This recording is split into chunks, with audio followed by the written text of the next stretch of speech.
नमस्कार दोस्तों, excellent point coaching centre से मैं आपका एक बार से फिर स्वागत करता हूं। जैसे कि हम हिंदी पढ़ रहे हैं और हिंदी की जो आज क्या है क्लास 3, इससे पहले हिंदी की 2 क्लास ऑलरेडी डल चुकी है जो आप मेरे YouTube excellent point coaching centre पर जाके देख सकते हैं। तो आप सभी क्या करें, सबसे पहले मेरे चैनल को सब्सक्राइब करें, लाइक करें और कमेंट करें अधिक से अधिक, ठीक है। जिसमें हमने हिंदी की जो 3 क्लासेस, तीसरी क्लासेस आज शुरू की है। इससे पहले हिंदी की 2 क्लासेस हैं जिसमें वर्णमाला और वर्णमाला के बाद क्या शुरू किया गया, संज्ञा। और आज जो हम पढ़ने जा रहे हैं क्या, सर्वनाम। सर्वनाम कहते किसे हैं? संज्ञा के स्थान पर जिन शब्दों का प्रयोग हम करते हैं उन्हीं को क्या कहते हैं, हम सर्वनाम कहते हैं। हिंदी में सर्वनामों की संख्या कितनी होती है? 11 होती है। कौन कौन से? मैं, तू, आप, यह, वह, सो, जो, कोई, कुछ, कौन, क्या। तो ये सब क्या है, सर्वनाम है। तो आज जो हम पढ़ेंगे वो सर्वनाम पढ़ेंगे। ये सर्वनामों में, हिंदी में सर्वनामों की संख्या कितनी होती है? वो 11 है। वैसे सर्वनामों के जो भेद है वो कितने हैं? 6। तो एक एक करके अच्छे से डिटेल में पढ़ेंगे और ताकि आप सभी के अच्छे से समझ में आ जाए। सर्वनाम सबसे पहले आता है पुरुषवाचक सर्वनाम। पुरुषवाचक नंबर 1 सर्वनाम। पुरुषवाचक सर्वनाम। पुरुषवाचक सर्वनाम में भी क्या होते हैं? ये 3 प्रकार के होते हैं। जैसे कि पुरुषवाचक में क्या होता है, जैसे कि मैं, तुम, कहां, वे, कौन, वो, ये सब किस में आ जाते हैं? वो पुरुषवाचक सर्वनाम में आ जाते हैं। जैसे कि इसमें 3 प्रकार के हो जाते हैं। इसमें ये पुरुषवाचक में एक होता है उत्तम पुरुषवाचक, पुरुषवाचक, दूसरा मध्यम पुरुषवाचक,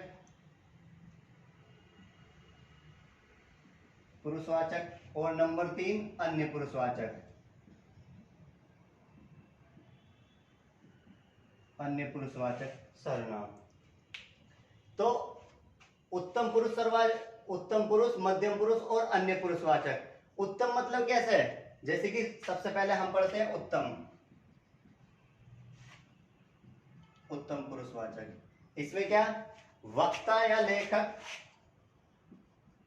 वक्ता या लेखक या श्रोता,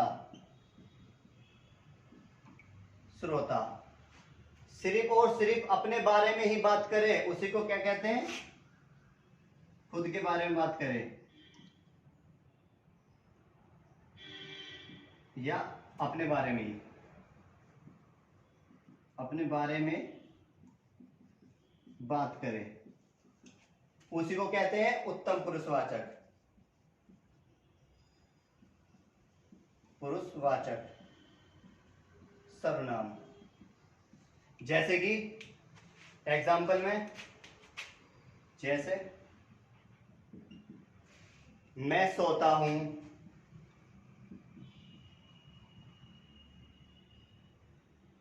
मैं सोता हूं, मैं खाता हूं, खाता हूं, मैं जाता हूं, हम जाते हैं। तो ये सब किस में आ जाते हैं? जैसे कि मैं जाता हूं, मैं जाता हूं, तो ये सब किस में आ जाता है? श्रोता या लेखक, या श्रोता, वक्ता या लेखक या श्रोता अपने बारे में बात करे वही क्या होता है? उत्तम पुरुषवाचक। जैसे कि 2 व्यक्ति आमने सामने बैठे हैं और उससे मैं किसके लिए बात करूं? खुद के लिए बात करूं। जैसे कि मैं सोता हूं, मैं खाता हूं, मैं पीता हूं, मैं नहाता हूं, मैं जाता हूं, मैं सोता हूं। तो ये सब किस में आ जाता है? उत्तम पुरुषवाचक सर्वनाम में। ऐसे आ जाता है दूसरा मध्यम पुरुषवाचक सर्वनाम। मध्यम पुरुषवाचक सर्वनाम में जैसे कि आपका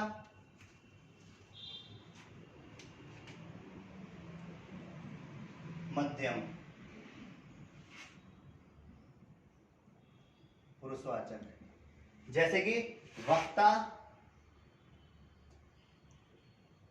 या लेखक या श्रोता, जिससे अपनी बात कहता है,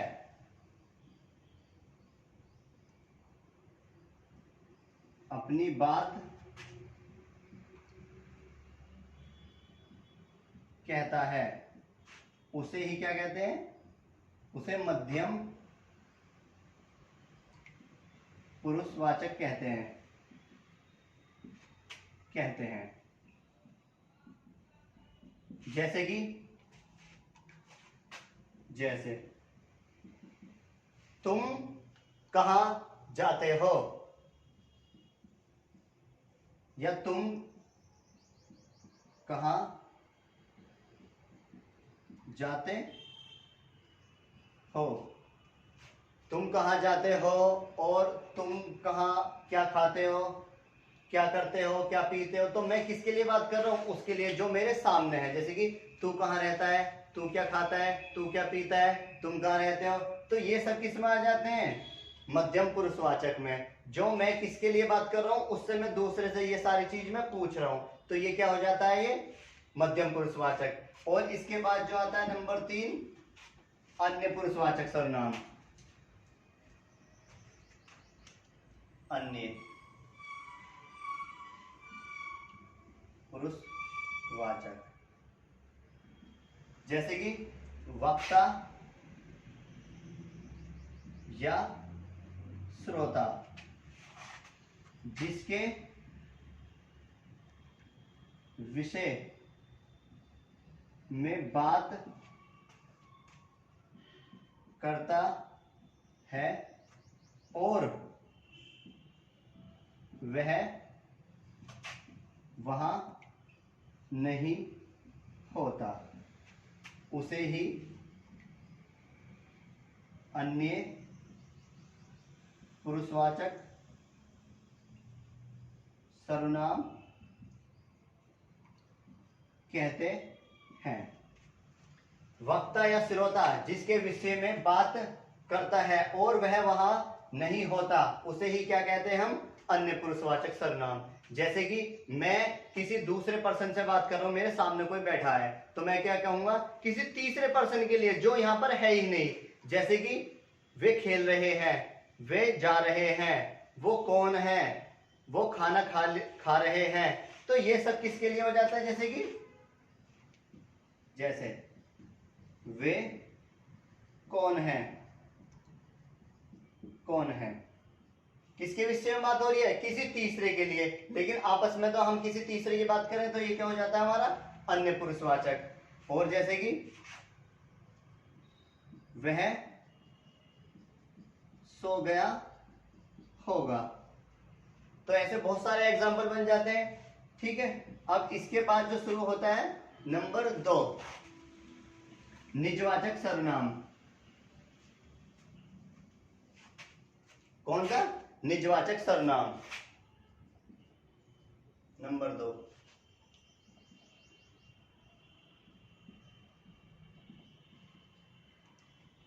सर्वनाम, इसमें क्या होता है? वक्ता या लेखक या जिन संज्ञा शब्दों के स्थान पर वक्ता अपने लिए या अपने आप शब्दों का प्रयोग करता है, उसे ही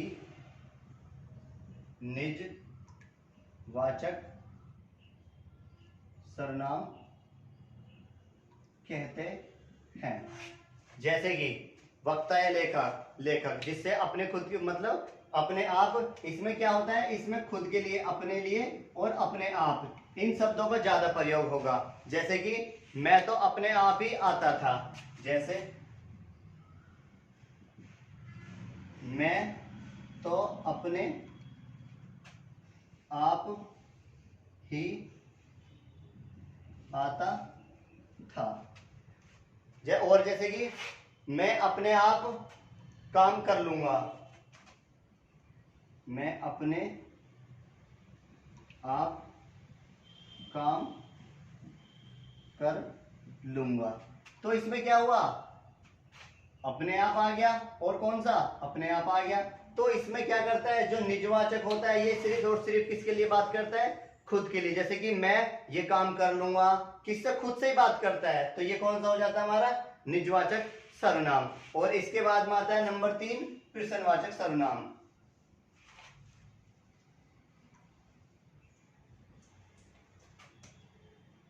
नंबर 3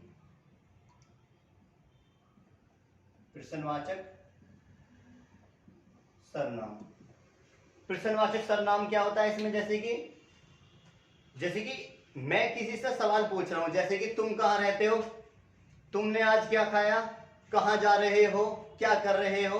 तो मैं क्या कर रहा हूं, मैं यहां पर प्रश्न पूछ रहा हूं उससे, किसी दूसरे व्यक्ति से। जैसे कि इसमें लिखते हैं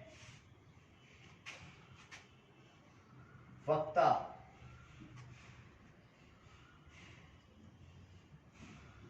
किसी व्यक्ति से प्रश्न पूछता है या प्रश्न करता है, प्रश्न करता है, उसे ही प्रश्नवाचक सर्वनाम कहते हैं। जैसे कि जैसे तुम कहां रहते हो, कहां रहते हो। तो ये मैंने क्या पूछा, इससे प्रश्न पूछा मैंने, तुम कहां रहते हो, तुम कहां जाते हो, तुम कहां खाते हो, तुम कहां खेलते हो। तो ये सब किस में आ जाते हैं, हमारे प्रश्नवाचक सर्वनाम में। ठीक है। और इसके बाद जो होता है नंबर 4 शुरू, संबंधवाचक सर्वनाम। नंबर 4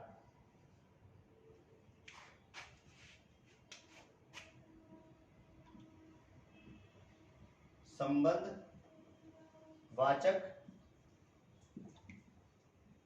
सर्वनाम। संबंधवाचक क्या, जैसे कि जो होता है वो वाक्य में संज्ञा या सर्वनाम के साथ संबंध प्रदर्शित किया जाए, वाक्य में संज्ञा या सर्वनाम, वाक्य में संज्ञा या सर्वनाम के साथ संबंध प्रदर्शित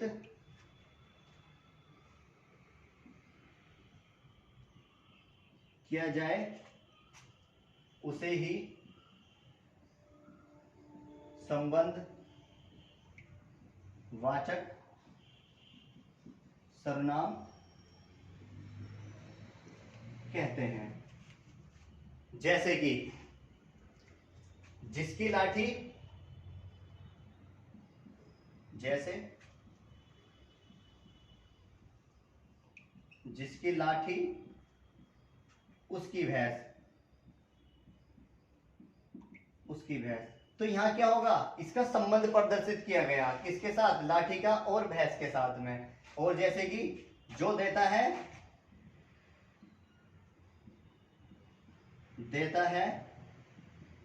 सो लेता है। तो ये क्या हो गया, इसके साथ क्या हो गया, संबंध प्रदर्शित किया गया। और नंबर 5 आता है इसमें आपका, हाँ हाँ उसे भी। नंबर 5 आता है इसमें आपका निश्चयवाचक सर्वनाम।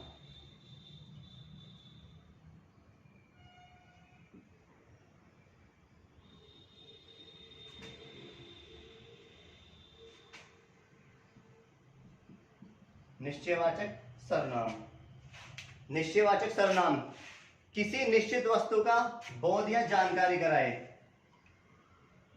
किसी निश्चित वस्तु का बोध या जानकारी कराए उसे निश्चयवाचक सर्वनाम कहते हैं। मतलब कोई चीज निश्चित है, जैसे कि यह दीवार है, यह डस्टर है, यह पंखा है, यह कलम है, तो ये क्या है, कोई निश्चित चीज है। जो निश्चित है उसे हम बदल नहीं सकते, जो है तो है। जैसे कि वह पंखा है, निश्चित है वो। और जैसे कि वह बोर्ड है। बहुत सारे ऐसे आ जाते हैं इसमें एग्जांपल, जैसे कि जो भी चीज क्या होती है, निश्चित होती है, वही क्या होता है हमारा निश्चयवाचक सर्वनाम। जैसे कि और भी आ जाते हैं, जैसे कि वे भ्रष्टाचार हैं, भ्रष्टाचार है। और जैसे कि वह बहुत सुंदर है, बहुत सुंदर है। तो ये क्या आ जाते हैं हमारे सारे निश्चित चीज है, कोई निश्चित है बिल्कुल, इसको कोई बदल नहीं सकता हम। और नंबर नेक्स्ट है आपका नंबर 6, अनिश्चय सर्वनामवाचक।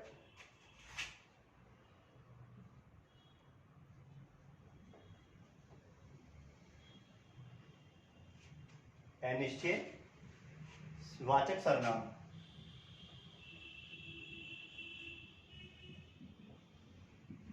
अनिश्चयवाचक सर्वनाम, इसमें क्या हो जाता है, किसी निश्चित वस्तु का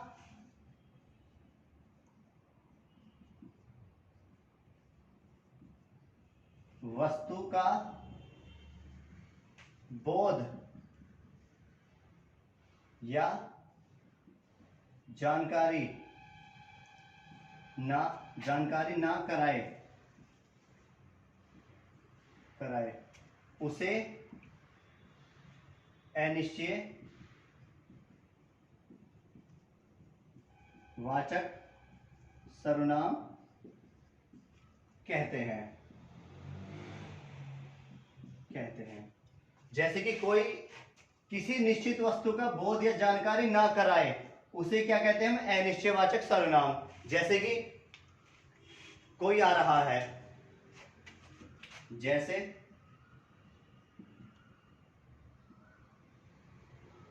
कोई आ रहा है। और जैसे कि पानी में कुछ पड़ा है।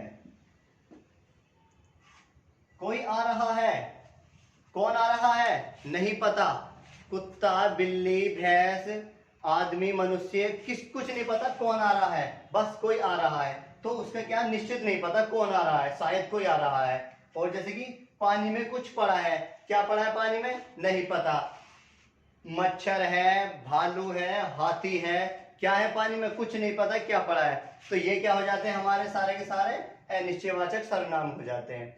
ठीक है, तो बहुत है आज के लिए, फिर इतना ही काफी। कल फिर मिलते हैं एक नई क्लासेस के लिए। ठीक है, तो आप सभी चैनल को अधिक से अधिक सब्सक्राइब करें और लाइक करें और कमेंट करें, और एक्सीलेंट पॉइंट कोचिंग सेंटर से अपनी क्लास रेगुलर अपने लेते रहे। धन्यवाद आज के लिए।